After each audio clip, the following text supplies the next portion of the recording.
বিচারপতি বিচারালয়ে না পৌঁছতে পারেন কলকাতা হাইকোর্টের এ ধরনের গুরুত্বপূর্ণ অঞ্চলে তিনি বসবাস করেন, সেখান থেকে তিনি হাইকোর্ট আসতে পারছেন না, তাহলে সাধারণ মানুষের পরিস্থিতি কোথায় আছে? সাধারণ মানুষের জীবনযাত্রা কোথায়? কলকাতার যে সৌন্দর্য, কলকাতা ধর্মতলা, এসপ্ল্যানেড, ওই মেট্রো সিনেমা, গ্র্যান্ড হোটেল, ওই যে বারান্দা, ওই ফুটপাথ কোথায়?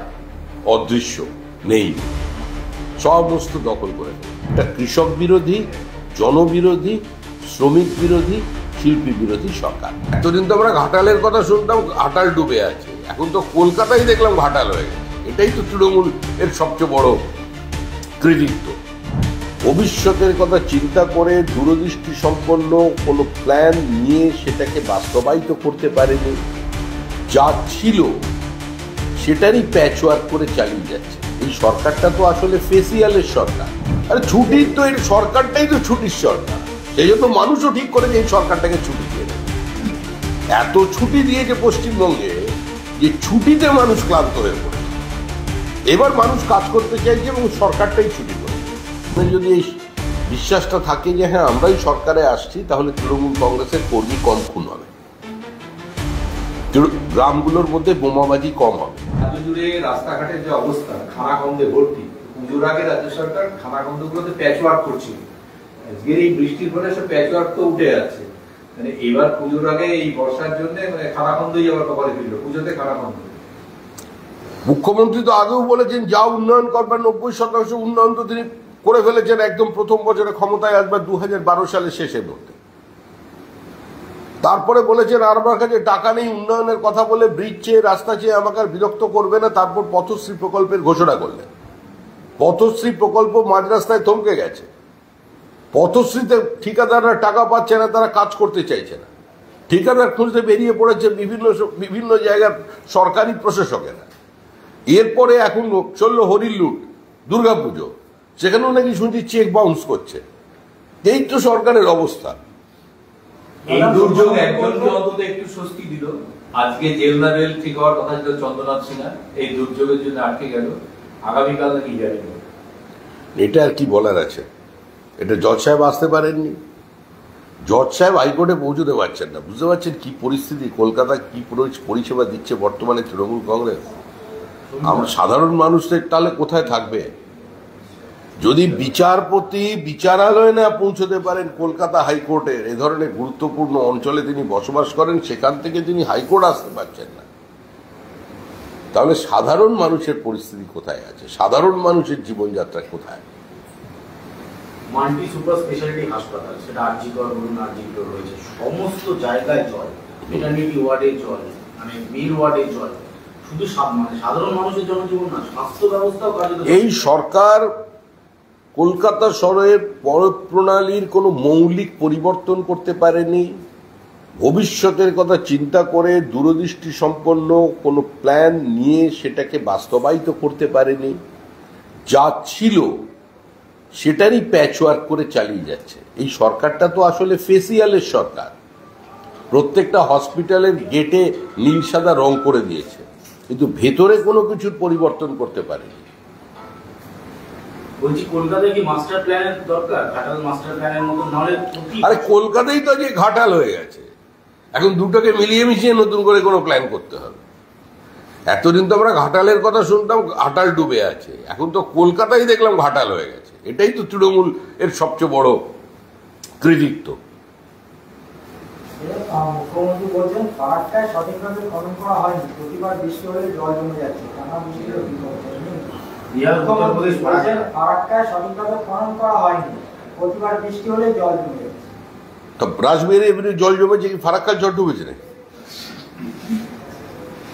এগুলো মানুষ শুনছে, মানুষ হাসছে, ওই জন্য মানুষ এসব কথা শোনেও না আর গুরুত্বও দেয় না। পুজোর আগে পুজোর দুদিন আগে যে ছুটির কথা বলা হয়েছিল, তার দুদিন আগে ছুটি ঘোষণা করলেন। আরে ছুটির তো এই সরকারটাই তো ছুটির সরকার, সেই জন্য মানুষও ঠিক করে যে এই সরকারটাকে ছুটি দিয়ে দেবে। এত ছুটি দিয়েছে পশ্চিমবঙ্গে যে ছুটিতে মানুষ ক্লান্ত হয়ে পড়েছে। এবার মানুষ কাজ করতে চাইছে এবং সরকারটাই ছুটি করে দেবে।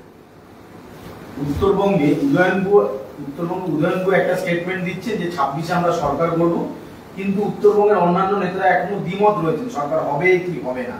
এই যে তৃণমূল কংগ্রেসের দলের ভেতরেই সরকারে আসা এবং ক্ষমতায় থাকা নিয়ে একটা দ্বন্দ্ব তৈরি হয়েছে, এইটা কিভাবে দেখছেন? এই দ্বন্দ্বটা বিপজ্জনক। তৃণমূল কংগ্রেসের যদি এটা, ওদের মনে যদি এই বিশ্বাসটা থাকে যে হ্যাঁ আমরাই সরকারে আসছি, তাহলে তৃণমূল কংগ্রেসের কর্মী কম খুন হবে, গ্রামগুলোর মধ্যে বোমাবাজি কম হবে। এখন তৃণমূল কংগ্রেসের অধিকাংশ গ্রামগঞ্জের কর্মী, স্থানীয় নেতা, পঞ্চায়েত প্রধানরা জেনে গিয়েছেন নাও আর নমু। সুতরাং যা করতে হবে এখন করতে হবে। তার জন্য ভাগবাটোয়ারার গন্ডগোল এবং সেখান থেকে গুলি, হত্যা, সেখান থেকে আক্রমণ, অশান্ত হয়ে যাচ্ছে সমস্ত গ্রামাঞ্চলে।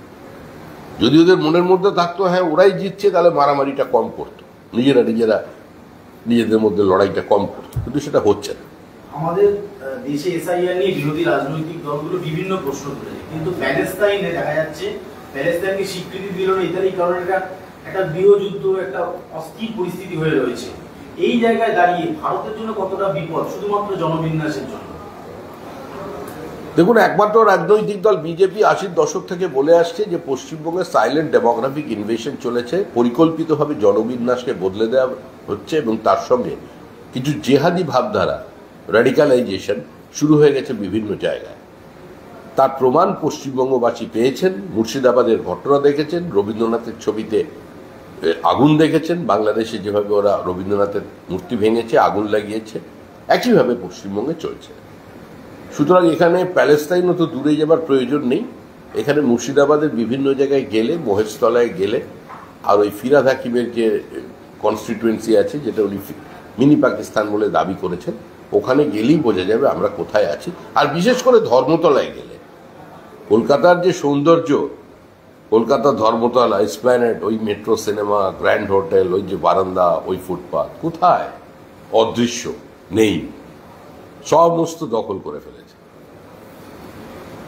মুখ্যমন্ত্রী বলছেন যে ছুটি দেবেন, কিন্তু মৃৎশিল্পী যারা রয়েছেন জেলা থেকে শুরু করে কলকাতা এবং শহরতলি, তাদের এই মুহূর্তে দুশ্চিন্তার শেষ নেই। অর্ধেক ঠাকুর ডেলিভারি হয় না, ভিজে গেছে, বলে যাচ্ছে। এরকম এই মৃৎশিল্পকে নিয়ে রাজ্য সরকারের এখনো কোনো সদর্থক ভূমিকা দেখা গেল না। এটা বাংলা, বাঙালি এবং বাংলার কৃষ্টি নিয়ে আলোচনা করে না, মৃৎশিল্পীদের পাশে রাজ্য সরকার কবে দাঁড়িয়েছে? রাজ্য সরকার পশ্চিমবঙ্গের যে তার পাশে কবে দাঁড়িয়েছে? আজকে ফুলিয়া, নবদ্বীপ কার্যত ধ্বংসের মুখে, সেখানে মেশিন বসে গিয়েছে। পশ্চিমবঙ্গের মহিলারা যে টাঙ্গাইলের শাড়ি পরেন, কোথা থেকে আসছে? পশ্চিমবঙ্গে তৈরি হচ্ছে না, গুজরাট থেকে আসছে। এর আগে বাংলাদেশ থেকে স্মাগলড হয়ে আসতো। আর সেগুলো যখন সমবায়রা নিজেদের মাধ্যমে চালিয়ে যেত, কিছু অসাধু সমবায়, তখন রাজ্য সরকার কোনো ব্যবস্থা নেয়নি। তো এই রাজ্য সরকার মৃৎশিল্পীদের পাশে নেই, রাজ্য সরকার যারা তাঁতি, যারা তন্তুবায় আছেন তাদের পাশে নেই, এই সরকার মৎস্যজীবীদের পাশে নেই, এই সরকার অসংগঠিত শ্রমিকের পাশে নেই, এই সরকার আলু চাষির পাশে নেই, এই সরকার কৃষকের পাশে নেই। এটা কৃষক বিরোধী, জনবিরোধী, শ্রমিক বিরোধী, শিল্পী বিরোধী সরকার। আরো ভালো ভালো খবর দেখতে সাবস্ক্রাইব করুন বাংলা হান্টের ইউটিউব চ্যানেল। বাংলা হান্টের আরো খবর দেখতে নজর রাখুন। বাংলা খবর মানেই বাংলা হান্ট।